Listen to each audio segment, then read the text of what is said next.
Hi, this is Jim McLennan, welcoming you to yet another podcast. This one's about controlling your head when you're playing tennis. Hopefully this image is making you smile. But it's also about an homage to Tom Stowe, who was a coach I had in the 1970s. He was renowned for his work with Don Budge, the only American Grand Slam champion. In California, many of the better players were coached by him, and many of the prominent coaches of even today were influenced by him.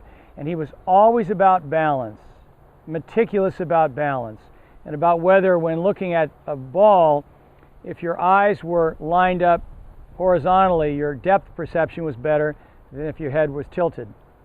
But I can also remember him walking around between the courts now and then with a ball in his hat, trying to show that more than having a regal bearing, he could actually demonstrate hitting balls without losing the hat, without losing the ball. He could demonstrate strokes without losing the ball.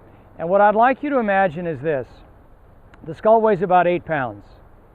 I believe if you're wobbling when you swing, that is, if your back is bent and moves during the swing, that wobble influences your eyes.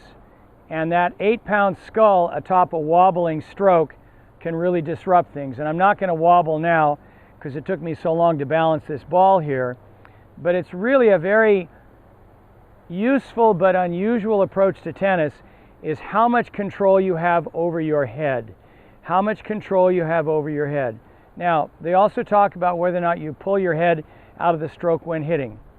And I'd like to give you sort of a counterintuitive thought. I'm going to have the cameraman walk forward, and I'm going to catch one, but I want to show you that when I catch, I don't watch it exactly into my hand.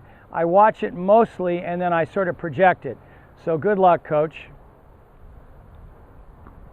And I'll do it again. And I'm seeing the ball, but I'm not watching it into the racket entirely. And now I'm going to volley one. Timeout. Let's give it a go. And what I ask you to think of, as stiff as this looked, is, do you have a feeling for your head when playing tennis? Do you have a feeling about balancing your spine? This is about the Alexander technique. And do you have a feeling about whether or not you can have a vigorous swing, and keep the ball on your hat? And to show you that this wasn't glued on, it was loose. So have some fun with this.